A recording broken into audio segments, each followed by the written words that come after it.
I'm your host, Hillary Raimo, and tonight we will be speaking with Hilary Carter. Have you ever looked at the clock and been surprised at how often it says 11:11 or 2:22 or 3:33?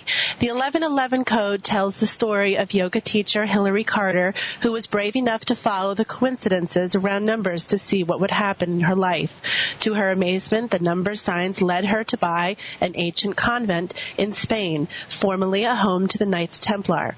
The building was both haunted and seemed to have a will of its own. This exploration of synchronistic events, destiny, and past lives is an inspiring example of discovering meaning behind true events. With the difference, of course, that this is a true story. You will never look at the world in the same way after reading this book, for once you are awakened to the 11:11 sign, there is no going back to sleep. Without further ado, welcome Hilary, all the way from the UK. Hello, Hillary. Thank you. Well, thank you so much for joining us.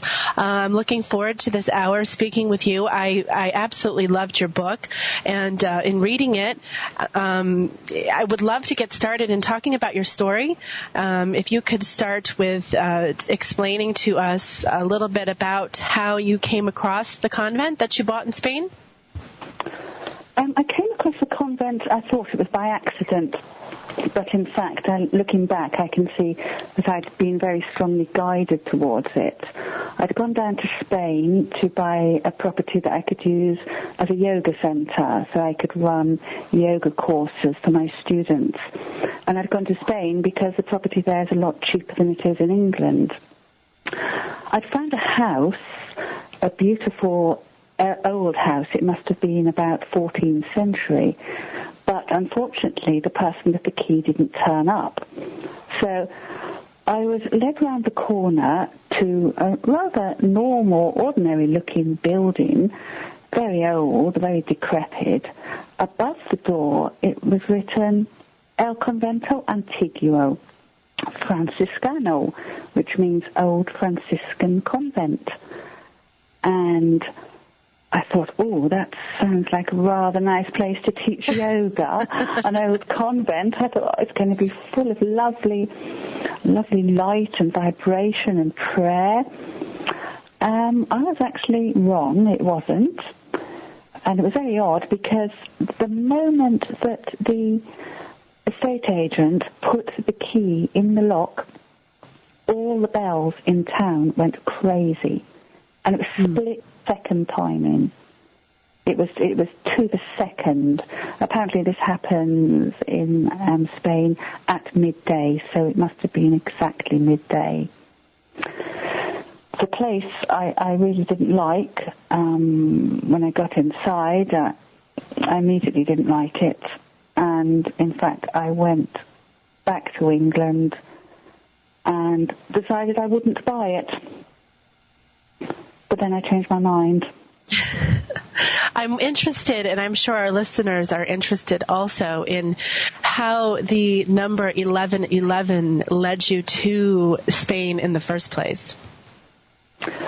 Well, the 1111 led me not exactly to Spain, but directly to the convent.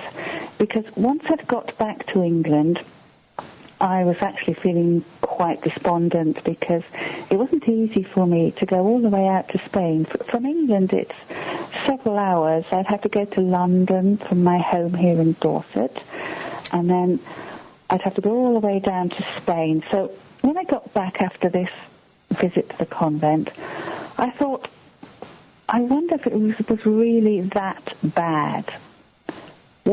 Could I consider this building?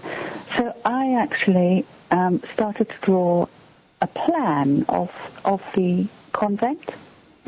The minute I started drawing the plan, the bells here at my local church in Bournemouth, in Dorset, began to go wild. And I thought, that's very peculiar because it's not midday. In fact, I looked at the clock and it was 11:11. And at that very second, at 11:11, not only did the bells ring, but my telephone rang. And it was the estate agent who had told me that I had a buyer for my flat, so I could actually raise the money for this convent. So having had those two things happen exactly at 11:11, I thought maybe I need to take note. So I emailed the estate agent in Spain, and the next day I got her reply. And her reply came through at 11:11. Exactly. So I thought, oh gosh, I really need to take note here. Obviously I had a choice. I didn't have to follow the 11:11 sign. I could have just thought that was weird and that was it. Or I could take a leap of faith. And I realized there was something peculiar going on. Did I have the courage to take the leap of faith? And I did. I took the leap of faith, and I inquired about the price of the convent, because I didn't at that point know the price. Now, fortunately, it was far too expensive. I couldn't afford it. So I emailed back and said, no, that's much too much. The most I could afford to pay is 100,000 euros. So the agent emailed back and said, well, actually, they will drop a bit more. They've given me the price in pesetas, but work out the price in euros, which I did, and the price in euros was 111,100. Oh, my goodness. I know, that's what I thought. Oh, my goodness.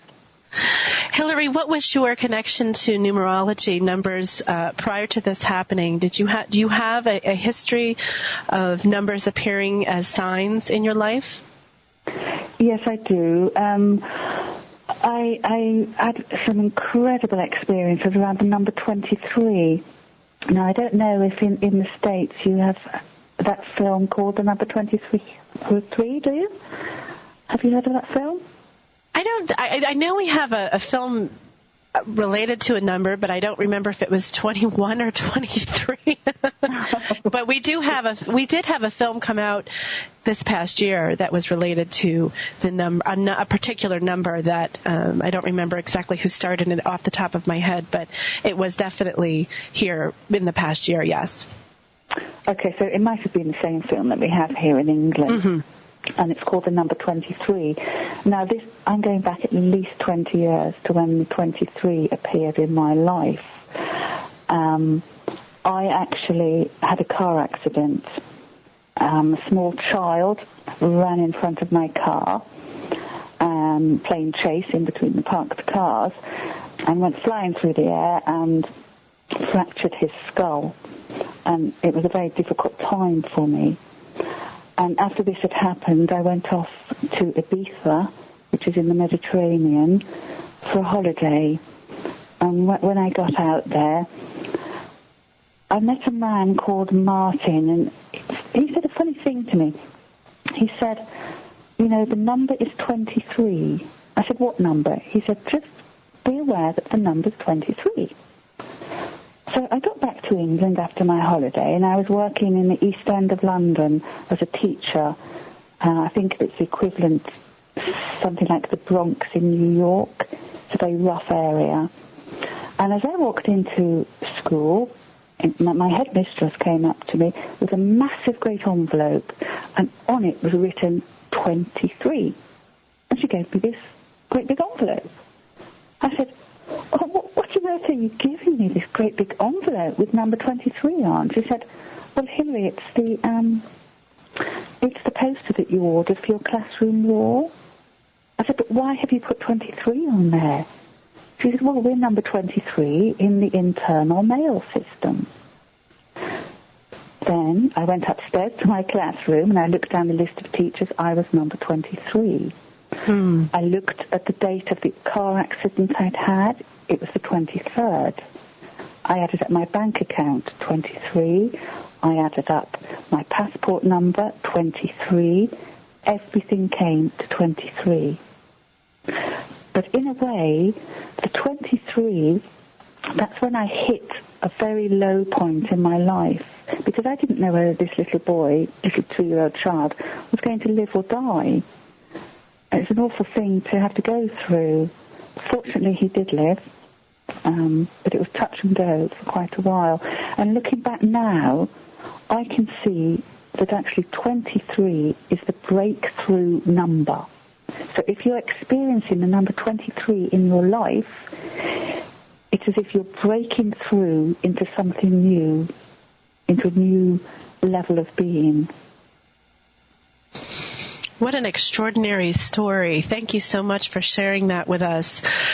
What do you relate the number 11 to? You talk about the number 23 being a breakthrough number. Could you talk a little bit about what the number 11 means? Right, well, 11, which can also appear as the letter K, which is the 11th letter of the alphabet, or, as in your name, Hilary, the double L.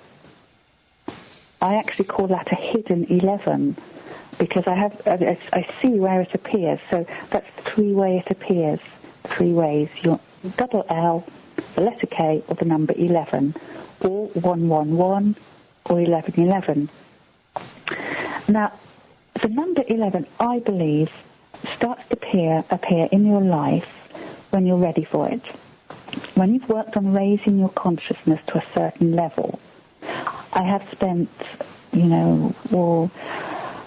almost 25 years doing meditation, Tai Chi, yoga, lots of consciousness-raising exercises, and then the 11 began to appear, and it came in a huge way.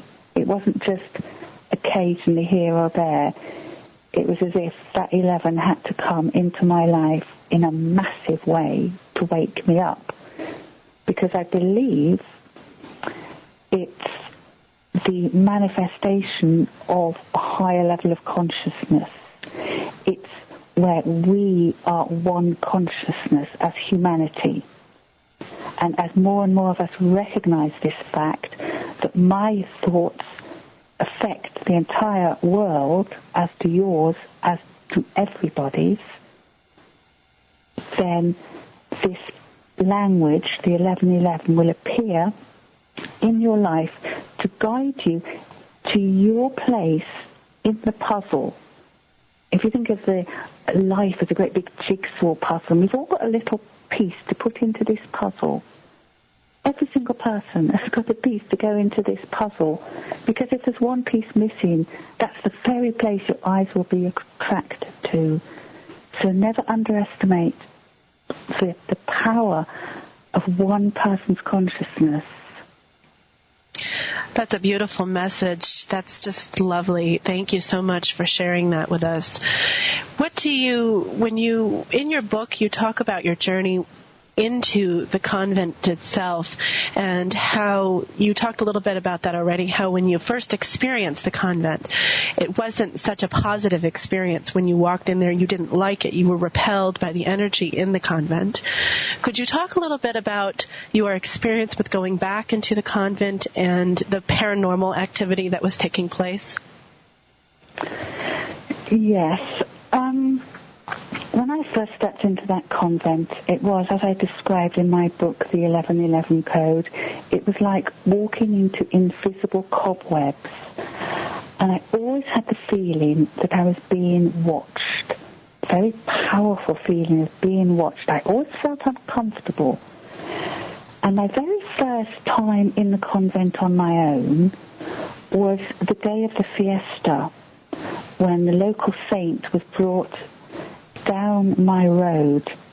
It's a Catholic saint, because this area is very Roman Catholic, and the saint was brought down my road, and she stopped. The whole crowd of people, the procession, stopped right outside my convent, and I was eye to eye with this saint, and the band stopped playing, everyone was silent, and there was just a very odd feeling, as if I was being given a message that I was here for a purpose. The occult activity in the convent, that began when they took the roof off. Up until then, there'd only been the uncomfortable feeling, but as soon as the roof came off, it's as if something was unleashed. The woman opposite Now, you've got to imagine this is a tiny Spanish town up in the mountains, 5,000 feet above sea level. And it's very ancient, and the roads are very narrow. They're only about 2 meters wide. And my neighbour on the other side of the road, 2 meters away from the convent, she had a little dog, a little tiny little dog, a Yorkshire Terrier called Boo. And little Boo began to get very, very nervous about going into the apartment opposite. In fact, when my friend went in there, she found all her doors and windows were open. This is after the roof came off the convent. So when that happened, stuff started to happen, mostly to her. I mean, it might have happened to me had I been living in the convent, but the convent was uninhabitable. It hadn't been inhabited for, about 70 years, 60 or 70 years. So you mentioned that the paranormal activity that started in the apartment across the way from the convent. Now, you also talk about in your book that there was perhaps a tunnel that connected that apartment to the convent. Yes? Yes. Well, when I arrived in town, I stood out somewhat because I don't look at all Spanish. I'm very English looking. And when I arrived in town, I was sitting in a bar having a cup of coffee, and an old gypsy man in the corner beckoned me over. And I ignored him. But then he called out, "Hey, you bought the convent?" So I thought, okay, I went over.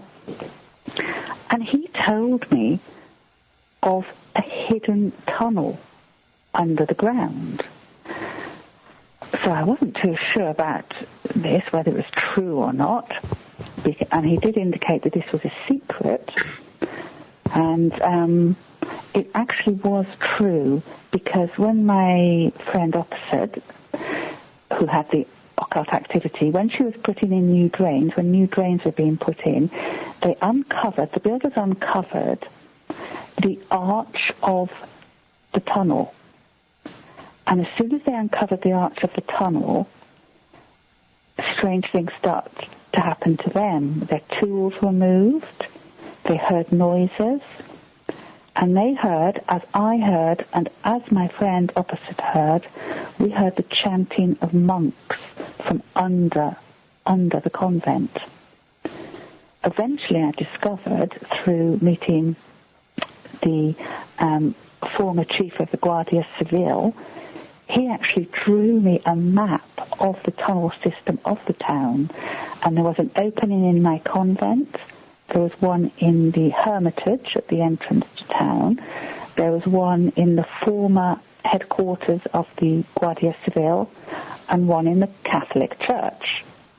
But the Catholic Church used to be a mosque. Now, did you ever, now you mentioned that you had, at some point, they had discovered the arch to the tunnel. And in your book, you talk about the energy that was there at the convent. A negative energy bleed, I believe, if I remember correctly, was what a particular person who you had asked for help in regards to what this energy was at the convent, and in clearing it, you had sought out the advice of a particular gentleman who advised that there was a negative energy bleed. Could you talk to us about that, what that is, and explain that experience as well? Yes, when I arrived in town, I didn't know anybody. I was completely alone. I didn't know a soul. But strangely and happily, I had a lot of people drawn to me, almost as if the universe was supporting me in this and drawing in the right people to help me in all sorts of ways. And the first person that I met was called Psychic Sue.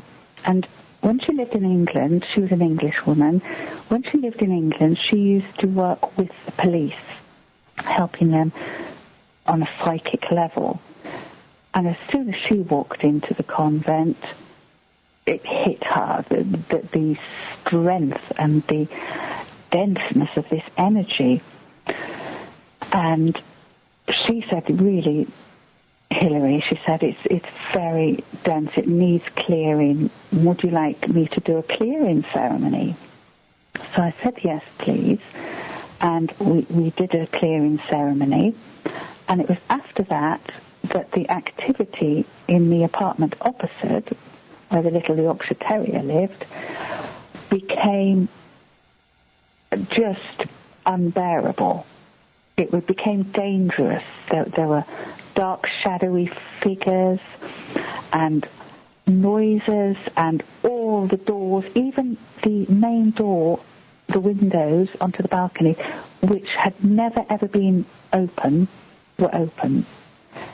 And my friend who lived there, she rang Psychic Sue, and Psychic Sue came down the mountain immediately, and she said, this is a vortex of negative energy. She said, I've only ever once come across this before.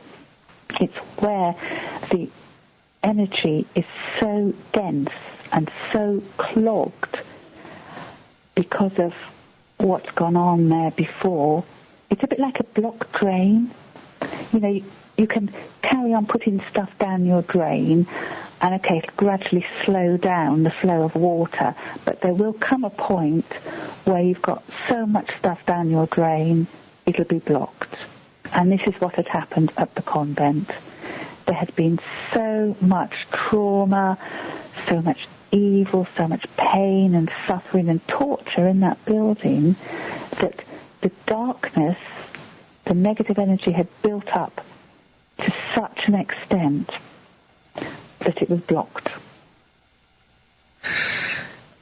That's such a, it's such an interesting story to listen to, because it's true, and it's just fascinating. And when we get back from our break, I'd like to talk a little more about your research into the blocked energy grids and how you came to associate your convent with the geometrical connections on the grid with other significant places such as the Vatican. When we return from break, we are speaking to Hilary Carter, author of the 1111 Code, Secrets of the Convent. We will be right back after this station break.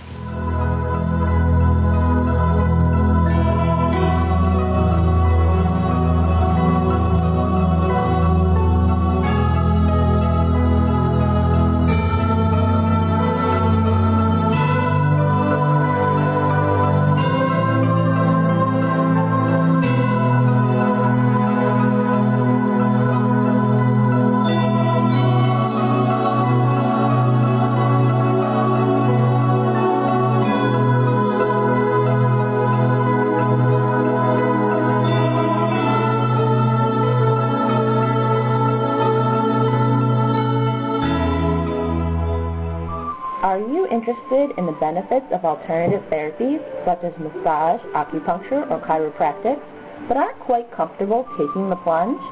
How about an alternative to the alternative? I'm Lauren Baldigo, a New York State licensed massage therapist. I'd like to introduce you to therapeutic massage and bodywork techniques in a comfortable and relaxing atmosphere. Discover the wonderful world of wellness at apeacefulplace.com. Hello, I'm Hillary Raimo, host of Matters for Mind, Body, and Spirit Talk Radio. I want to personally invite you to join me in Egypt for my Equinox Initiation Tour. Come with me and walk the sands of the ancient Egyptians, explore the temples of the mystery schools, celebrate the origins of life as we sail the Nile. Together we will reconnect to our true selves in the higher dimensions. Now, more than ever, we are being asked to step up and take our power, to heal our wounds and discover our true essence as spiritual beings living a human experience. Travel with me to Egypt and reawaken to your true self. Give yourself the gift of something truly extraordinary. I personally invite you to walk the sands of our ancestors in a ceremonial and sacred way, surrounded by fellow kindred spirits from around the world on a once-in-a-lifetime journey. I truly hope you will consider joining me.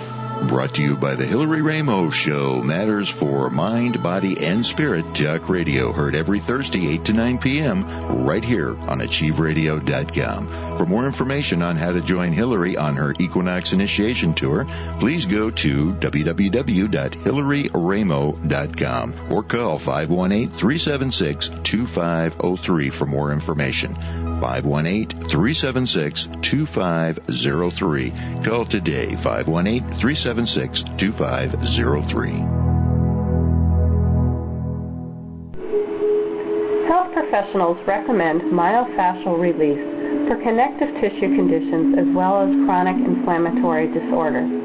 Having been a New York State licensed massage therapist for over 15 years, Virginia Tui has had the experience to hone her skills and become an advanced therapist in myofascial release.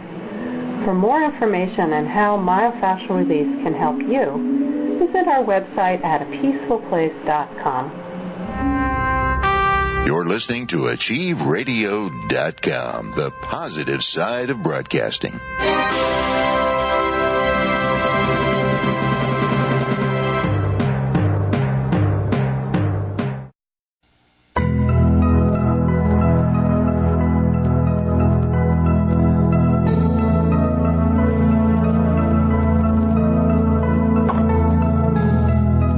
Welcome back to the Hillary Raimo Show, Matters for Mind, Body, and Spirit Talk Radio.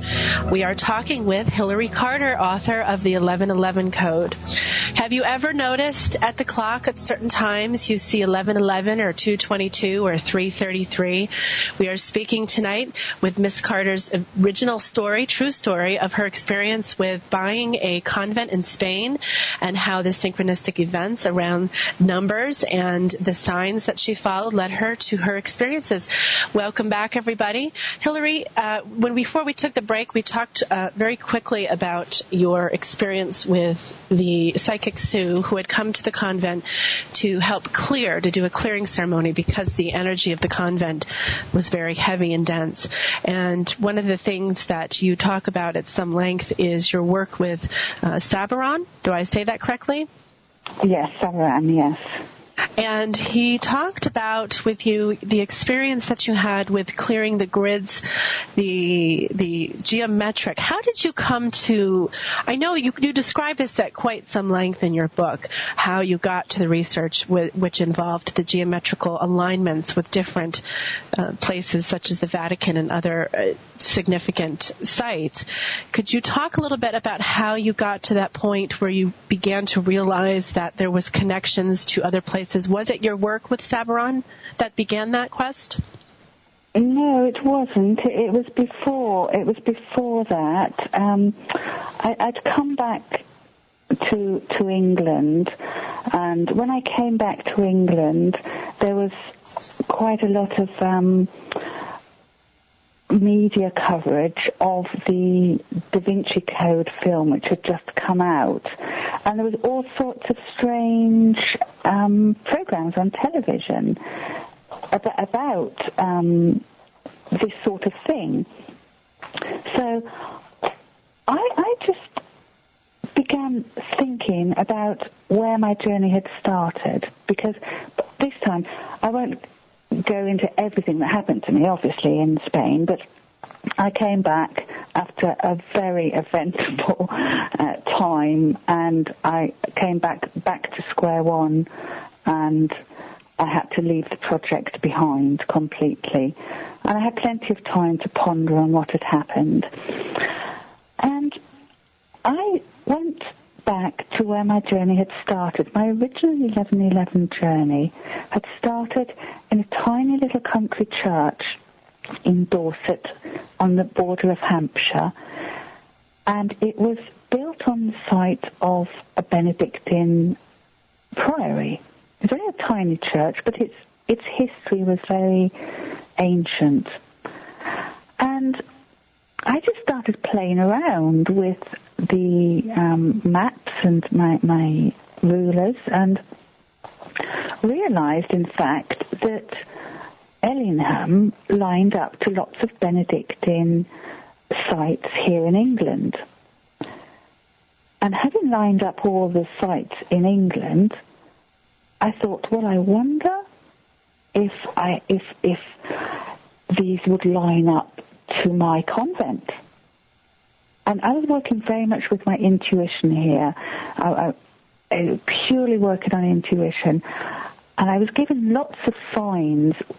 I live by signs, not just the number 1111, but I try to be in every moment. And, for example, if I'm speaking to somebody and there's a rainbow on the phone because my crystals caught the light, I'll take particular note of who I'm speaking to.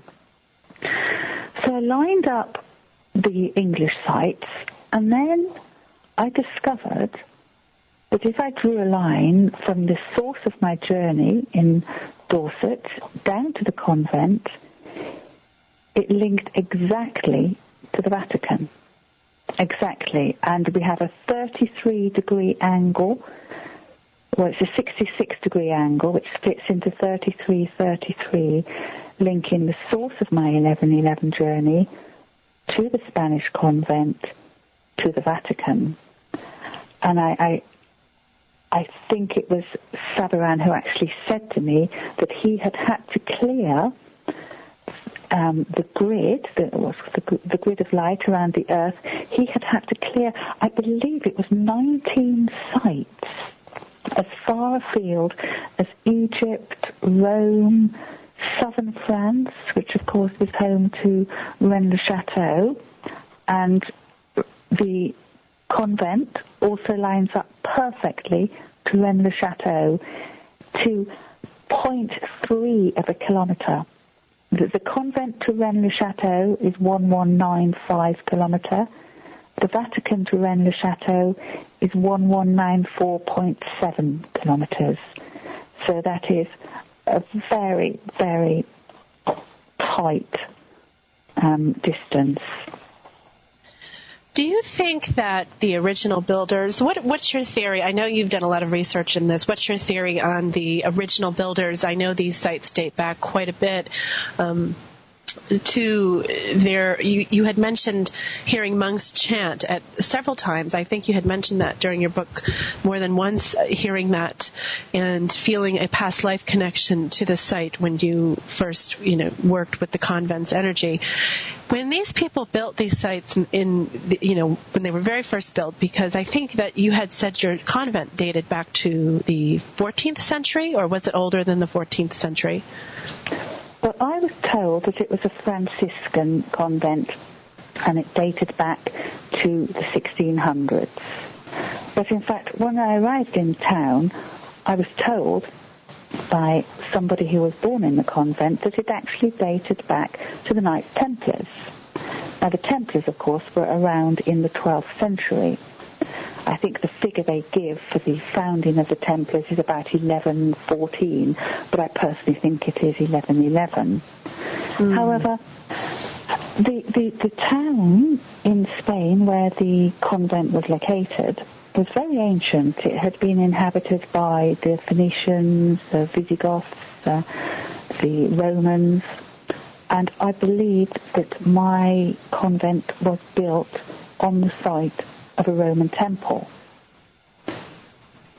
So I think it's very, very ancient. I think they built most of the churches, most of the present-day churches are built on much older sites, which brings an interesting insight to the grid that you spoke of and the original intent behind building these places on such specific locations. In my travels, I've traveled around the world, and I take people to places where we work with the grid energies, and I'm curious to get your input on what you feel the purpose was of the monks chanting specifically on that site, because I have done research on my own where other sites around the world have a similar history where people will do certain ceremonies to activate the grids or deactivate the grids or to manipulate the grids in some way. And I'm curious, when they were originally built, what your thought is on the purpose of doing chanting at these places. Well, the strange thing was, of course, that towards the end of my journey in Spain, I found myself chanting I found myself with some people from the Babaji ashram in Germany, who I just happened to bump into, and the last time I was in the convent, we were chanting, and we were simply chanting the mantra Om, which is a clearing mantra, and certainly after this, the energy did shift.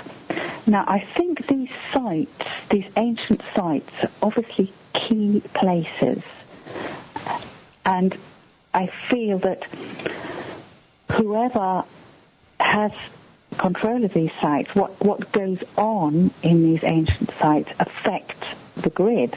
And I think we actually go right down to the source of darkness and light, because as I say in the book, darkness is defined by light and vice versa, because we won't know light without dark.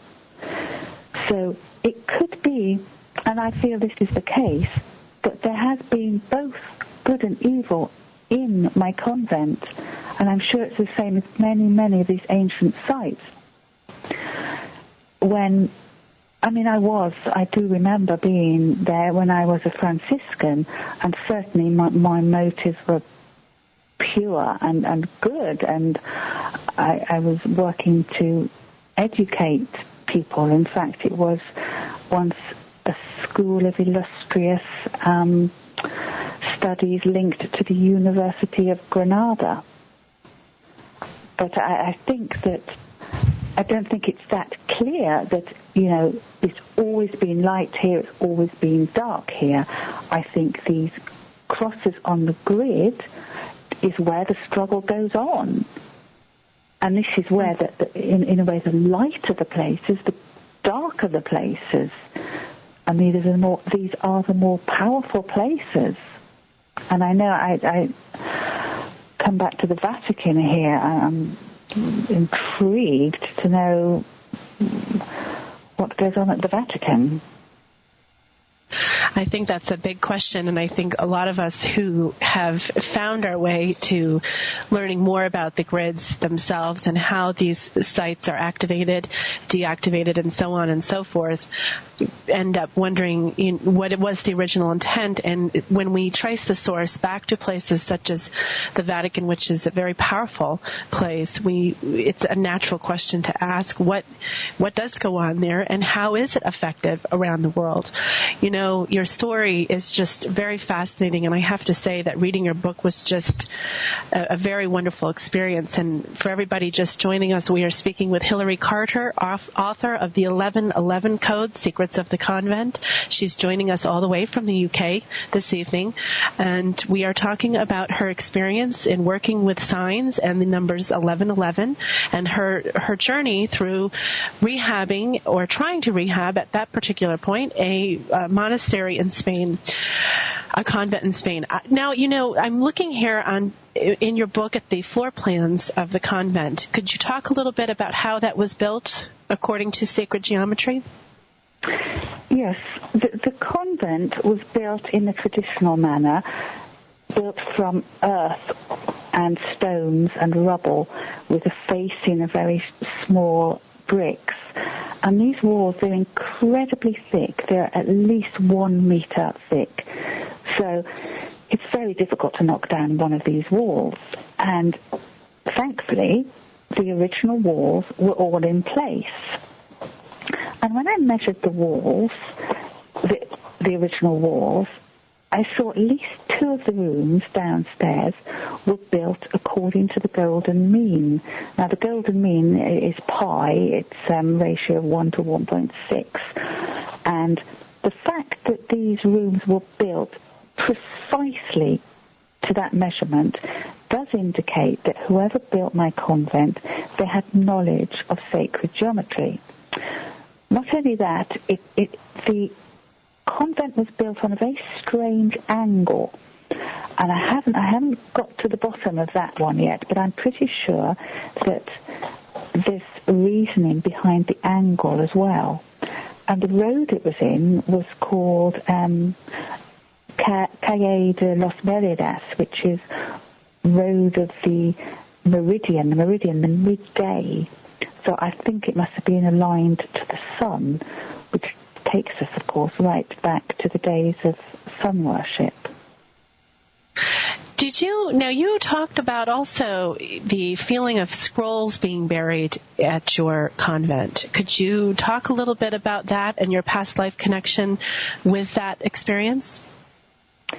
Yes, now this was a message that the universe obviously was very keen that I got this message, because from 5 different sources I was told that there were scrolls buried beneath the convent.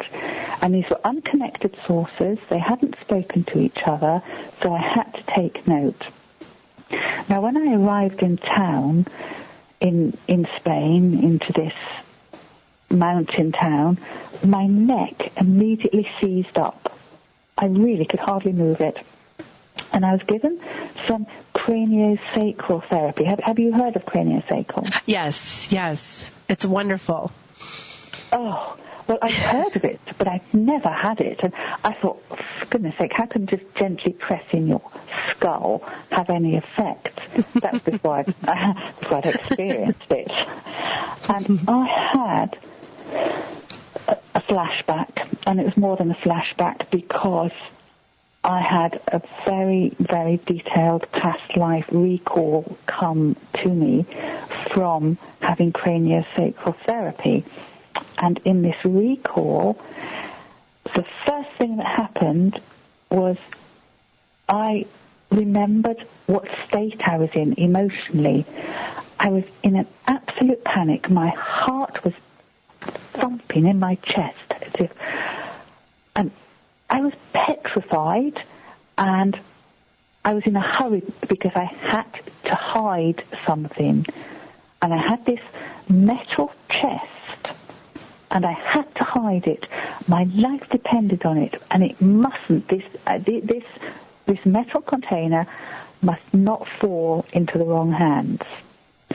And so I went down. I remembered the layout of the convent. I went down into the tunnel.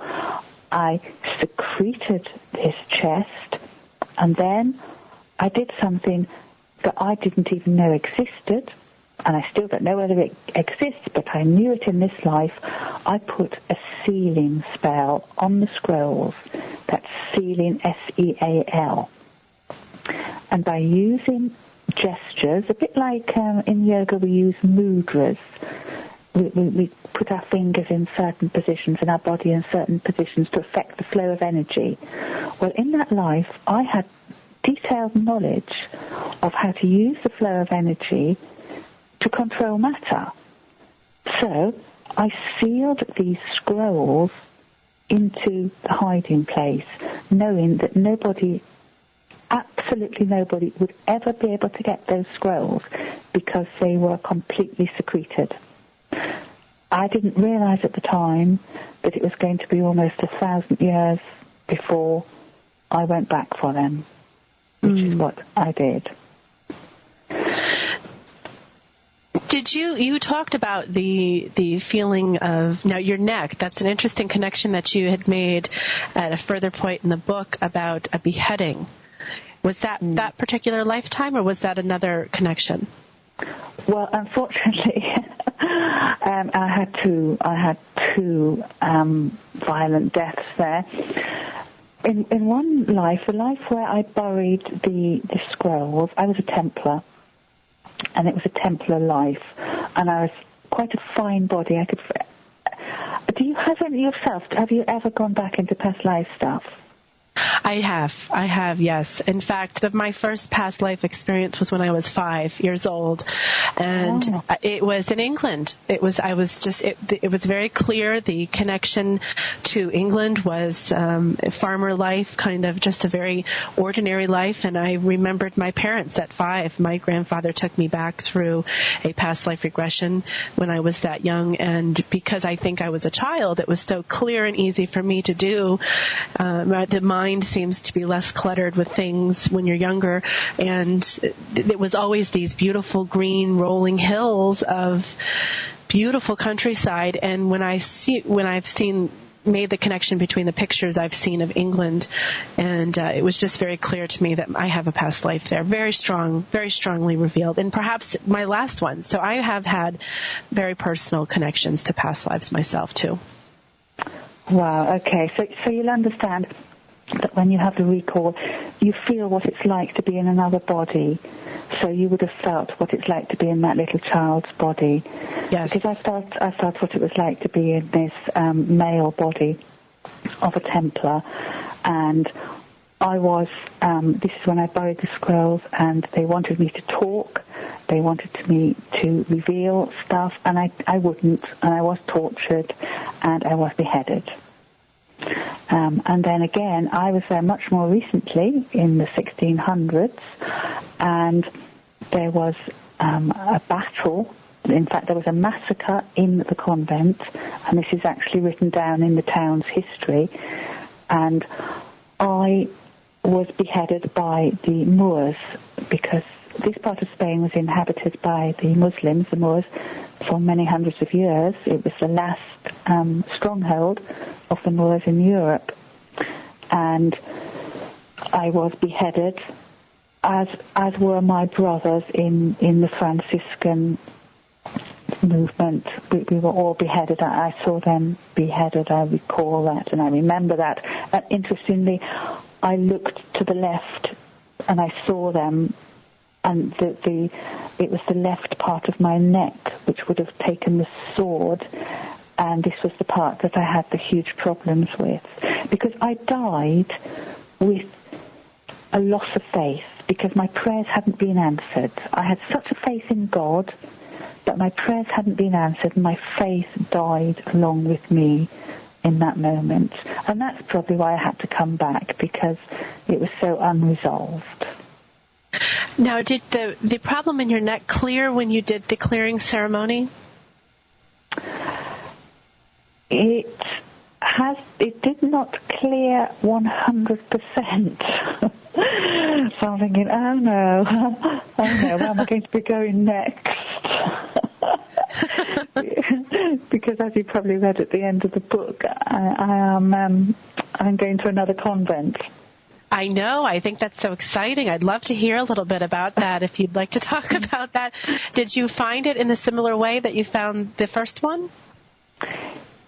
Well, not quite so dramatic, because now I'm so tuned into that 1111 that the universe doesn't have to be quite as heavy-handed with me.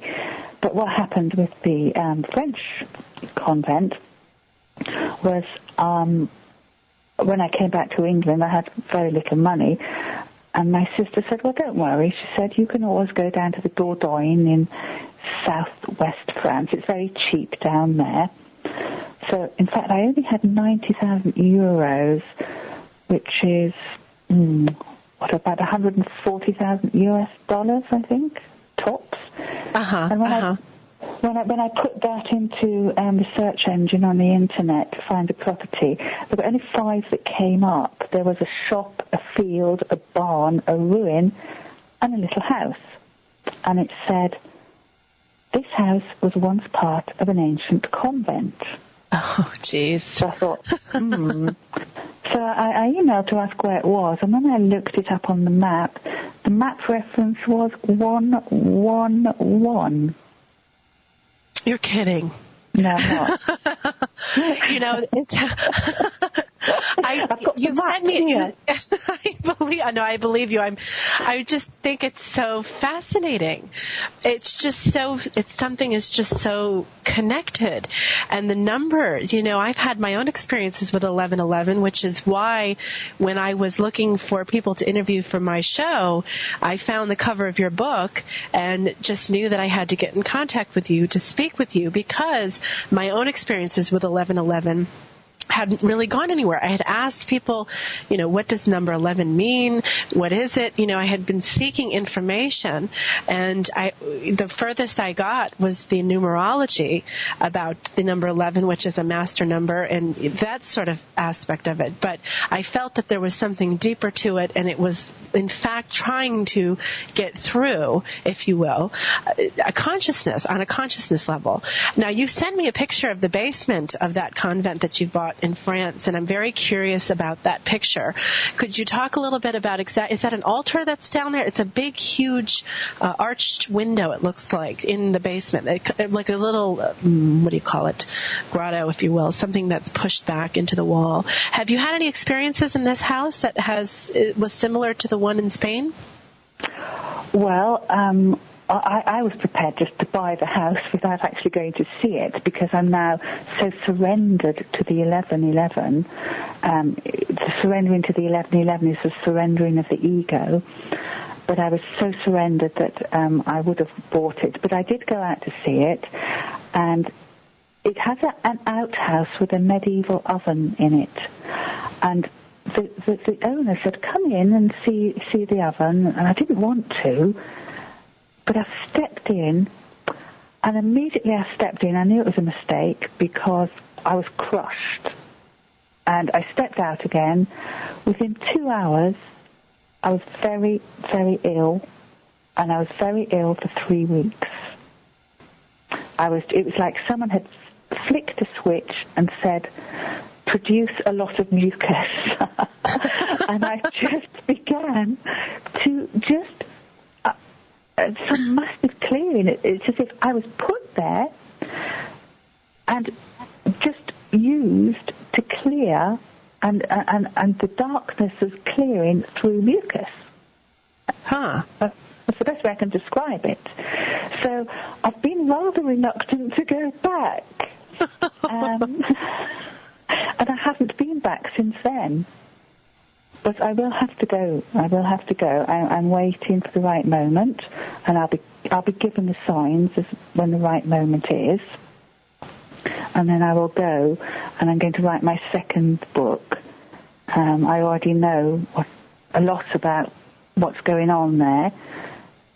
It's 10th century, this convent, but I believe, obviously, that it's even older than that.